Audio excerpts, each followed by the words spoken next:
The door to my apartment swung open, and I nearly dropped the paper bags in my hands. There, in the middle of my small living room, stood my son Marcus and his wife Lena, flanked by 3 oversized suitcases and a couple of duffel bags piled like they were moving in for good. I froze on the threshold, keys still dangling from my fingers, the weight of groceries pressing red crescents into my forearms. Marcus looked up first, flashing that easy, boyish grin he'd perfected since childhood, the one that used to get him out of trouble when he forgot curfew or dented my old car. "Surprise, Mom," he said, as if he'd just shown up with flowers instead of an entire wardrobe. "We got here a little early. Hope that's okay." Lena gave a small wave from behind him, her perfectly highlighted hair falling over one shoulder. She offered the tight, polite smile she always used when she sensed tension. "Hi, Elaine. The building manager let us in. He recognized Marcus from last Christmas." Of course he did. Everyone remembered Marcus, my charming, gregarious son who could talk his way into anything. I stepped inside slowly and set the bags on the kitchen counter. The canned tomatoes clinked louder than necessary. Early for what, exactly? Marcus rubbed the back of his neck, still smiling, but I saw the flicker of unease. "We're having the floors redone at our place. The contractor started tearing everything up this morning. Total chaos. Dust everywhere, can't breathe, can't sleep. We figured we'd crash here for a week or 2 while they finish. You've got the spare room, right? And you're always saying how quiet it is since Dad passed." There it was, the casual assumption wrapped in affection. The spare room, the quiet, as if my home were a storage unit with a bed, waiting for whenever their lives overflowed. I didn't answer right away. I unpacked the groceries slowly. Milk in the fridge, bread in the bin, apples lined up in the bowl, letting the silence stretch. Lena shifted her weight.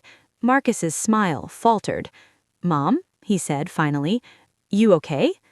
I turned to face them.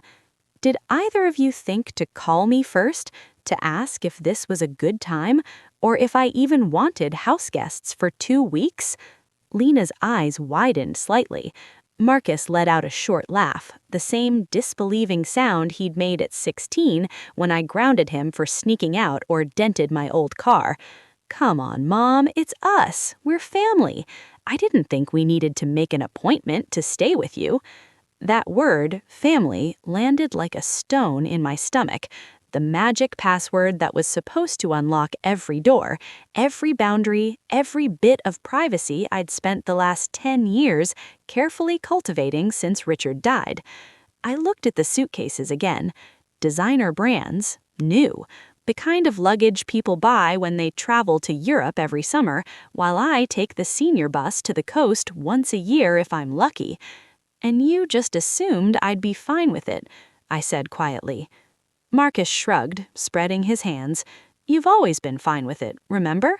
When Lena's parents came for a month after their kitchen fire, you said it was no trouble. Or when I stayed here 6 weeks after college when I was job hunting, you loved having me around." I did love having him around. Back then, when he was 22 and freshly graduated, when we'd stay up late watching old movies and he'd ask about my childhood, really listen, when he still needed me in a way that felt mutual.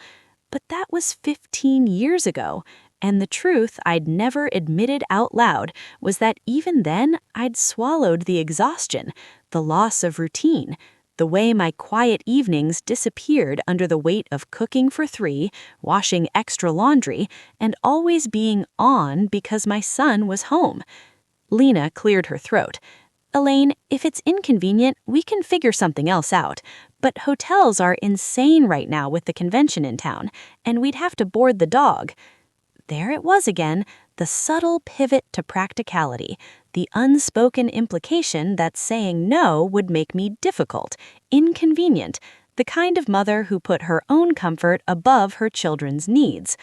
I looked at Marcus, 40 now, broad-shouldered, successful, with the same hazel eyes as his father, and felt the old ache mixed with something newer, resentment. Not at him exactly, at the pattern we'd created together, the one where I gave and gave until giving became expectation. "No," I said. The word came out clearer than I expected. Steady. Marcus blinked. "No? What?" "No, you can't stay here. Not without asking. Not like this." Lena's mouth parted slightly. Marcus stared at me as if I'd started another language.